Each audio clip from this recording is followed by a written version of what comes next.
In the previous lesson, we saw how we can work with NATRON using more viewers. So basically, we can create like different projects within one single project using different viewers. We can view like different assets in different ways. And we also saw that we can create multiple inputs inside one single viewer, as well as multiple outputs with more rider nodes.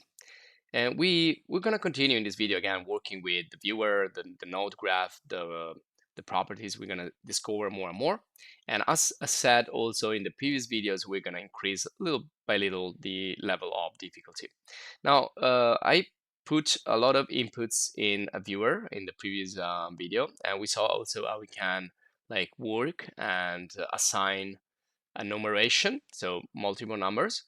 And also you can again create multiple rights. So we can have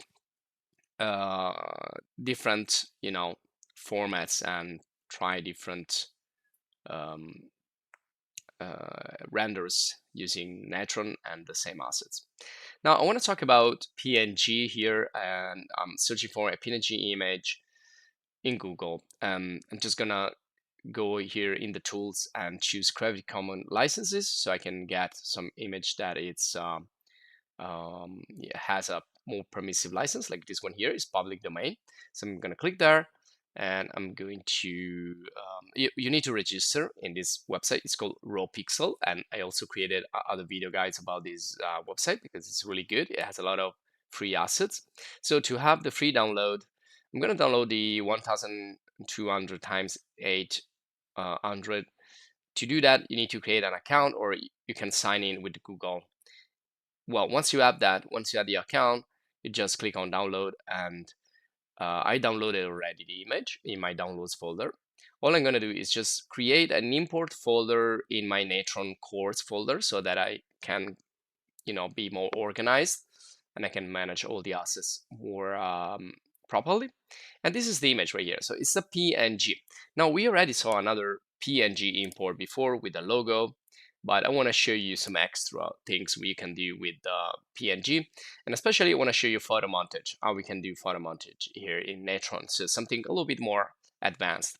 So I just dropped in and created automatically the read node and the connection between the read and the viewer. And as we can see in the project settings, we're gonna get the format of the image. So the format of the image, which is again 1200 times 800, now it's also become the project format.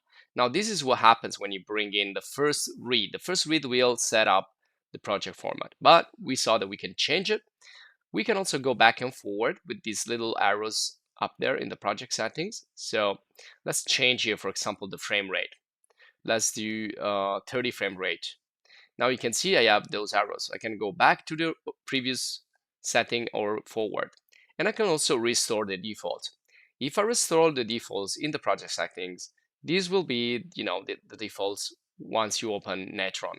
So the default is the Full HD format, 1920 times 1080. So, well, now there is like a difference between the viewer, which is supposed to be Full HD, and the image, which is bigger. So let's do something here. Let's now export. Let's save this, and let's call it test1. So I'm gonna press the W to create the right node, choose the JPEG format, and give a name. So W, as we saw, to create the writer node, and I'm gonna connect this image right here to the writer. So here in the format type, I'm gonna use the project format, which means that the writer is gonna get that information about the size and the format from the viewer. Let's render. It's giving us some problems because we don't want to render animation, just a single frame. But if we see here, even though it says failed, we can see the image being exported. And you can see it has a black background right now. It doesn't have a transparent background like the original PNG, because when you convert a PNG to a JPEG, well, JPEG don't have transparent background, and the resolution is actually Full HD. So we can say that's a success. We just exported PNG into a JPEG format. Now let's do some changes here. First of all, we can here in the writer node, well, we're gonna go back there at the end, but let's go in the project settings. So we don't need all those frames because we just have one image, so we don't need to render an animation here or a video. We just need a one first image, and which is going to be also the last. So let's put everything to 1 and 0 frame rate because we don't need frame rate. And also here again, we in the node of the right, we can put first frame 1, last frame 1, and that's it. So this should go now. Now, before we do an export, I want to use another node, which I think is really important. It's called Reformat. It's one of the nodes to change the size also. So I'm going to click this, link it in the viewer, and then connect it to the original source. So the original source will go through the reformat and will change. And you can see it's already changed because when the Reformat also has its own defaults. Each node has its own defaults, and the default here is to use the project format, but I can change it. I can make it another format. So it's like, you know, changing the format like we did before, but now I can resize or not the image, so it goes like centered in this case, or I can maybe leave it the same size or flip it, or you know, in vertical, horizontal, I can turn it around, and you know, you have other parameters here if you want. So this is writer node, and it is going to get the information from the project format. But there is an issue here because we are not actually passing through the reformat information through the writer. So that's only going to affect the viewer until I also link the writer.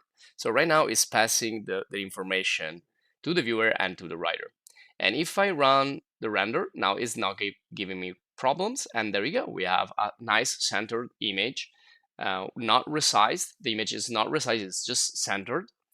And that's it. So this is one way we can manage the export phase a little bit better. Or actually, this is a conversion, the conversion between a JPEG, an original PNG, and a final JPEG with a bigger size and you know, changing also the transparency of the background. So it's really important how you place your nodes and how is going to be the process and all the connections that are going to eventually go into the writer. Now, also up here in the viewer, we can make some adjustments. We can, for example, see if our image has an alpha channel.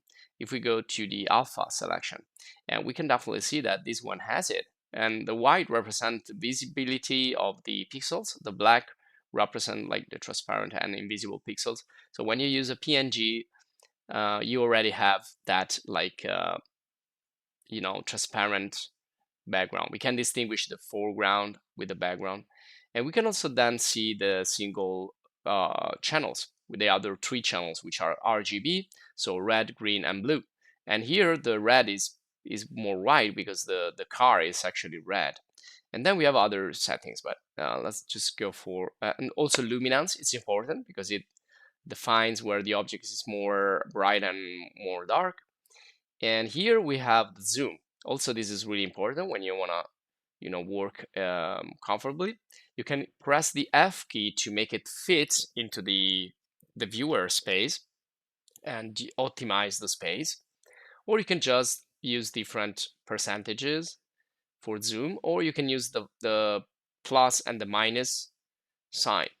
So fit, it's probably the best option, but again, you can use percentages. You can go really, really close and see the pixels here of the image. And also again, press plus and minus to go back and forth. Now you can also lock and synchronize more viewers.